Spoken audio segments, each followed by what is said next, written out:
दोस्तों फिर से आप लोगों का फिजिक्स क्लास में हार्दिक अभिनंदन है। अब हम लेके आए हैं आपके लिए स्ट्रेच्ड वायर पोटेंशियोमीटर, तनी हुई तार विभव मापी, जो एक इम्पॉर्टेंट लॉन्ग क्वेश्चन है। ये भी एक डिवाइस है, एक यंत्र है जिससे आप किसी दो सेल के ईएमएफ का कंपैरिजन कर सकते हैं, तुलना, और साथ ही साथ कोई भी सेल दिया गया है उसका इंटरनल रेजिस्टेंस का मान निकाल सकते हैं। क्या टॉपिक है? स्ट्रेच्ड वायर पोटेंशियोमीटर, तनी हुई तार विभव मापी। क्या है? एक डिवाइस है। डिवाइस मतलब यंत्र। इससे हम लोग कई काम कर सकते हैं, कई वर्क। एक तो ये किसी दो सेल के ईएमएफ का कंपैरिजन, दूसरा किसी सेल का इंटरनल रेजिस्टेंस का वैल्यू, और साथ ही साथ आप किसी सेल का ईएमएफ भी निकाल सकते हैं। जब कंपेयर कर सकते हैं तो सेल का ईएमएफ, इलेक्ट्रोमोटिव फोर्स, निकाल सकते हैं।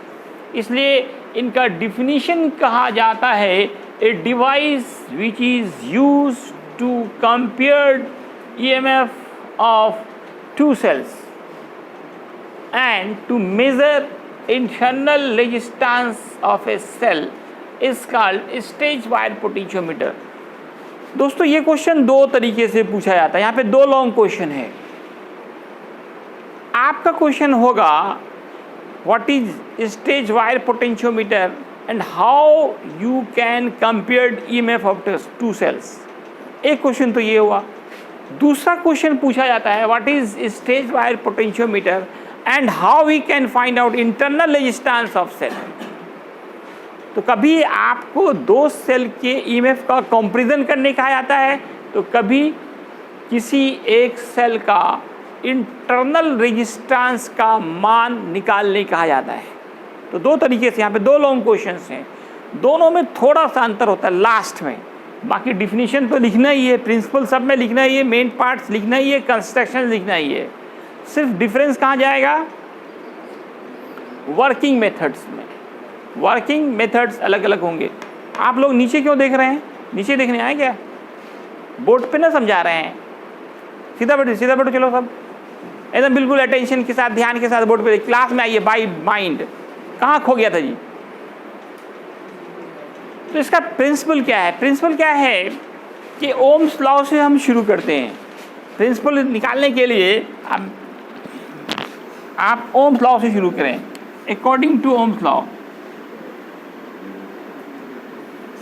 ओम्स लॉ से क्या फॉर्मूला पढ़ा दोस्तों? V equal I R. और याद कीजिए R का फॉर्मूला पढ़ा था ρ इंटू L बाई A। यहाँ पे आई, रो और ए को एक साथ मान लें। अब अगर ऐसा हो इफ कांस्टेंट करंट फ्लो हो रहा हो, constant current flow through uniform cross sectional area wire, uniform cross sectional area wire, मतलब तार जो हो ना वो हर जगह एक समान मोटाई का हो। ऐसा नहीं कहीं मोटा है कहीं पतला, ऐसा नहीं। जनरली वायर ऐसा ही होता है, हर जगह एक समान मोटाई का होता है। ये नहीं कहीं पतला है कहीं मोटा है। यूनिफॉर्म क्रॉस सेक्शनल एरिया का मतलब ये होता है कि हर जगह उसकी मोटाई क्या हो, सेम हो। तब ऐसे कंडीशंस में आई तो कांस्टेंट माना ही, रॉ कांस्टेंट होता है और एरिया भी कांस्टेंट हो जाएगा। इस पूरे को आप कांस्टेंट मान लें। तब क्या होगा दोस्तों? I row by a, this will be constant. अब इसको अगर आप इक्वेशन फर्स्ट मानते हैं और इनको सेकंड मानते हैं तो फ्रॉम फर्स्ट एंड सेकंड क्या आ रहा है? क्या आ रहा है दोस्तों? V equal to K into L. एक नया formula, V equal to K into L, V equal to K into L. और जब स्विच ऑफ हो तो V इक्वल E होता है। इफ स्विच इज ऑफ, तब क्या पढ़े हैं, पोटेंशियल डिफरेंस इक्वल ईएमएफ के हटा दें तो ई प्रोपोर्शनल एल के, ई प्रोपोर्शनल एल के, यही इसका प्रिंसिपल है। कुछ लोग फिर नीचे देख रहे हैं, ईएमएफ जो होता है किसी सेल का, ई फॉर ईएमएफ है यहाँ पे, EMF of any cell is directly proportional to the length of wire. यहाँ देखिए नाम है स्ट्रेच्ड वायर पोटेंशियोमीटर, तनी हुई तार विभव मापी। यहाँ पे वायर्स होते हैं, 10 मीटर लॉन्ग वायर लिया जाता है, उसको 1-1 मीटर पे टाइट करके हम लोग बांधते हैं। उस तार की जो लंबाई है उसके डायरेक्टली प्रोपोर्शनल होगा, EMF is directly proportional to the length, यही इसका प्रिंसिपल है। दैट इज करके EMF is directly proportional to the length, that is, इसको लैंग्वेज में भी लिख सकते हैं कि EMF is directly proportional to the length।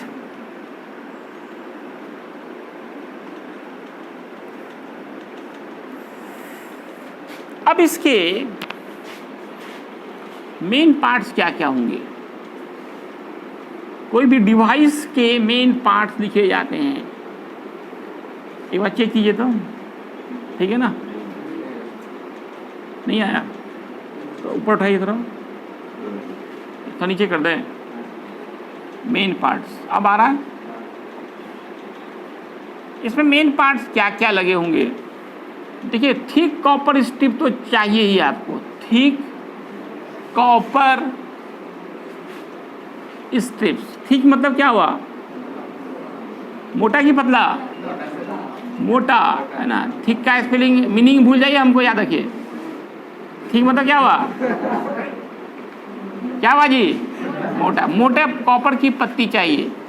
उसके बाद क्या चाहिए आपको, 10 meter long wire, 10 meter long wire.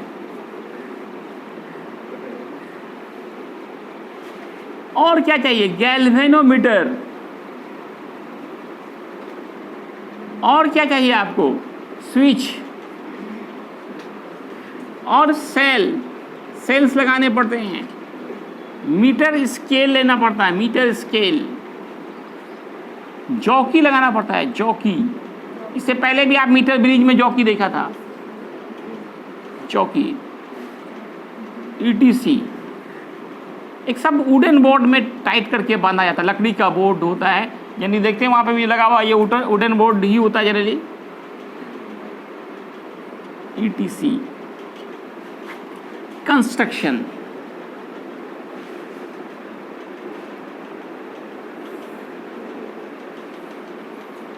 यहाँ पे एक वायर है, उसमें स्विच लगाएं, सेल को जोड़ दें। इस वायर को ले जाकर आप लकड़ी के बोर्ड पे टाइट करके 1-1 मीटर पे, 10 मीटर लंबा तार लिए हैं, सबको 1-1 मीटर पे कॉपर की मोटी पट्टी की सहायता से टाइट करके बांधेंगे। तनी हुई तार, नाम देखिए, तनी हुई तार, तार स्ट्रेच्ड हो, तनी अवस्था में, कहीं मुड़ा हुआ नहीं होता। स्ट्रेच्ड वायर पोटेंशियोमीटर नाम ही है इसका, स्ट्रेच्ड वायर। इसको आप 10 मीटर दिखाओगे तो पूरा कॉपी भर जाएगा, तो 10 मीटर दिखाने की जरूरत नहीं है, कुछ मीटर दिखा दीजिए आप।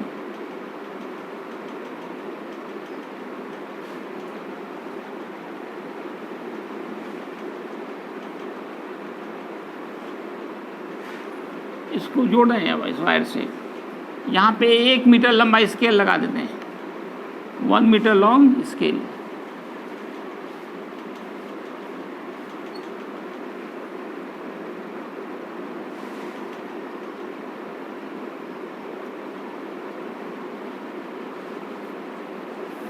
ये 1 मीटर लंबा स्केल हुआ। अब नीचे से एक तार निकाल करके यहाँ से इसका 2 पार्ट कर देते हैं। इससे भी आप एक स्विच लगाएंगे, स्विच, फिर सेल। जिन 2 सेल का ईएमएफ का कंपेयर करना है उनको यहीं कनेक्ट करते हैं।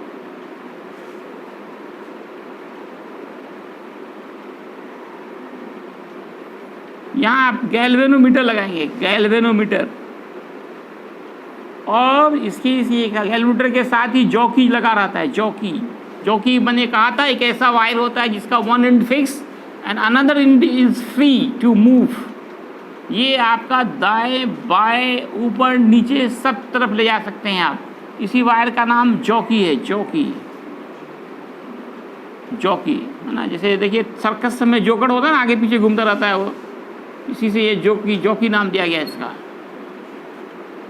ये सब मोटी मोटी कॉपर की पत्तियां हैं। सीयू मतलब क्या था? कॉपर स्ट्रिप्स हैं ये सेल का MFE, इसका मानेंगे E1, इसका मानेंगे E2। ये स्विच आपका K, इसको माना K1, इसको माना K2। इसमें ज़्यादा लिखना नहीं है, कब बस लिखना है arrange all the parts as shown as in figure,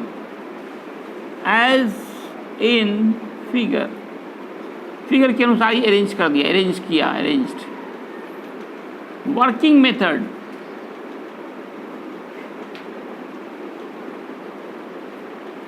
यहाँ वर्क जो कर रहे हैं, अब कौन सा वर्क कर रहे हैं ये क्वेश्चन पर डिपेंड करेगा अभी। लेकिन जो हमने अरेंजमेंट किया है ये दो सेल के इमेज का कंपैरिजन करने के लिए, दो सेल के इमेज की तुलना करने के लिए। तो कहेंगे to compare EMF of two cells at first, सबसे पहले ऑन करते हैं K and K1 switch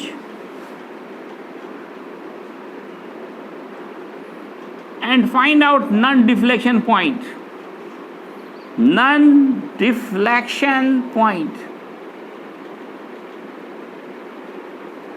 by adjusting jockey को एडजस्ट करके, एडजस्टिंग जॉकी।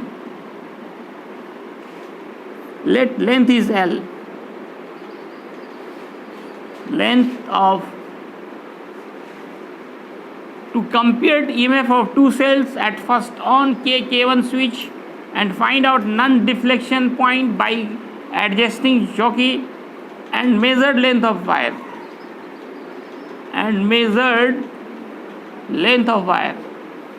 तार की लंबाई नापनी, उसके स्केल लगा हुआ है आपको यहाँ पे। Length of wire, let length is L1। मान लिया कि लेंथ क्या है? L1 है। नाउ इसके बाद क्या करना है? On K and K2 switch, K and K2 switch, और फिर रिपीट करते हैं सेम एबव एंड रिपीट करना है सेम प्रोसेस, वही काम। फिर तार को लेकर, इस जॉकी को लेकर तार पे घूमना है, उस पॉइंट का पता लगाना है जिससे गैल्वेनोमीटर के सुई में कोई डिफ्लेक्शन नहीं हो। ये गैल्वेनोमीटर है, इसको नॉन डिफ्लेक्शन पॉइंट कहते हैं। यहाँ कोई डिफ्लेक्शन नहीं हो रहा, गैल्वेनोमीटर का सुई 0 पे रहे, वो एक ही बिंदु होगा। यहाँ पे सटाने से गैल्वेनोमीटर के नीडल में कोई डिफ्लेक्शन नहीं हो, उसी को कहते हैं we have to find out non deflection point. पहले K और K1 को ऑन करके नॉन डिफ्लेक्शन पॉइंट निकालेंगे, फिर तार की लंबाई नाप लेंगे, फिर आप K और K2 को ऑन करेंगे, K1 को ऑफ कर देंगे, फिर आप वही काम रिपीट सेम प्रोसेस करना है। And measure length of wire, फिर तार की लंबाई नापिए, measured length of wire, let length of wire is length of wire is L2। अब कैलकुलेशन करने हैं आपको, इसमें कैलकुलेशन। जब हम लोग पहला सेल लगाए थे, लंबाई आया था L1, E1 बराबर हो जाएगा KL1, E2 बराबर होगा दूसरा में E2 में KL2, दोनों को भाग दे दो, from first divided by second, E1 by E2।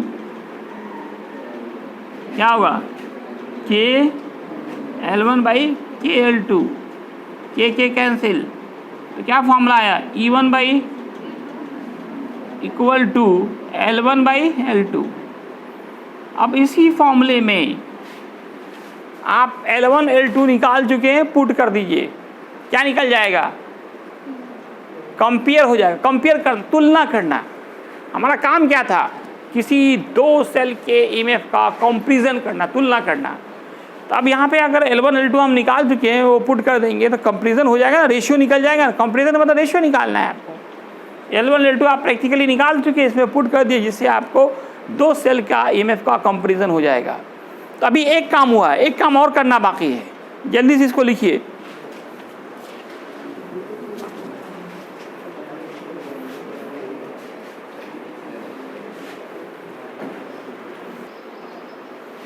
दोस्तों अब दूसरा यूज देखें आप, किसका, स्ट्रेच्ड वायर पोटेंशियोमीटर। डिफिनेशन में देखिए कहा गया, to compared EMF of T cell and to calculate internal resistance of cell. Comparison आप कर चुके हैं, अब आपको निकालना है इंटरनल रेजिस्टेंस ऑफ सेल। तो इसके लिए पीछे जाएं आप लोग, इंटरनल रेजिस्टेंस निकालना है सेल का। थोड़ा सा चेंजिंग करेंगे, यहाँ पे हम लोग सेल हटा करके एक एक्सटर्नल रेजिस्टेंस R कनेक्ट करेंगे और बिल्कुल सेम सारा प्रोसेस होगा। पहले K और K1 को ऑन करेंगे, नन डिफ्लेक्शन पॉइंट गेट करेंगे और तार की लंबाई नाप लेंगे। फिर आप तीनों को ऑन करेंगे। यहाँ थोड़ा सा देखिए परिवर्तन हो रहा है, K, K1, K2 now on, K, K1 and K2 switch and repeat same process. फिर वही नन डिफ्लेक्शन पॉइंट खोजना, एक ही तो काम करना है, स्विच ऑन और जॉकी को लेकर इस वायर्स पे घूमना है, उस पॉइंट का पता लगाना है जहाँ सटाने से, जहाँ पे टच कराने से गैल्वेनोमीटर के निडल में कोई डिफ्लेक्शन नहीं हो। फिर तार की लंबाई नाप लेनी है। यहाँ E इक्वल लिखेंगे, पहले ये एक सेल लगाया हुआ था तो E इक्वल KL1 होगा। अब आपने यहाँ R लगा दिया है, रेजिस्टेंस लगा दिया है, तो अब ईएमएफ नहीं मिलेगा आपको, पोटेंशियल डिफरेंस मिलेगा, V मिलेगा। V के लिए KL2 करेंगे। अब दोनों को डिवाइड कर दीजिए, same process, E by V, KL1 by KL2, तो E बाई V का मान निकल गया L1 बाई L2। और इंटरनल रेजिस्टेंस का क्या फॉर्मूला पढ़ा था, एनीवन, क्या फॉर्मूला था, E by V minus 1 into capital R। वालेकुम अस्सलाम। E बाई V का मान देखिए, L1 by L2 minus 1 into capital R। इस तरह से इस फॉर्मूले में एक और फार्मूला, इम्पॉर्टेंट फार्मूला यहाँ पे ड्राइव भी हुआ। इसी फॉर्मूले में हम लोग L1 L2 और R का मान पुट करके किसी सेल का इंटरनल रेजिस्टेंस निकाल सकते हैं। इस तरह से ये दो वर्क हुआ। ये आपको प्रैक्टिकल में भी करना है, प्रैक्टिकल कॉपी में भी लिखना है आपको, थ्योरी के साथ साथ दोनों में ये काम। 30 मार्क्स प्रैक्टिकल है, तो ये आपको प्रैक्टिकल में भी करना है।